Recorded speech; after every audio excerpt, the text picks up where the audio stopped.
Good morning sa inyo lahat guys. Ayan, ito po ay isang kani salad. Ito ay masustansya. Oh, kita mo, oh, gulay yan siya. Carrots, pipino, lettuce, tsaka nilagyan ko ng crab stick. Lagyan mo lang din ng salad sauce. Ayan, napakadali lang gawin yan at napakasarap yan guys. Kasi mga gulay yan. Diba? Matipid na. Masarap pa. Pwede nyong gawin yan sa New Year kung gusto nyo. Yan. Kahit pa paano, sa handa nyo may mga main dish. Kaya ito, ang pabawi yan kasi puro gulay. Napakasarap. Pwede papakin yan. Diba?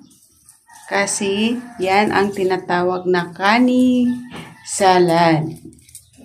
Mga gulay, tas may crab stick na kasama. So, yeah.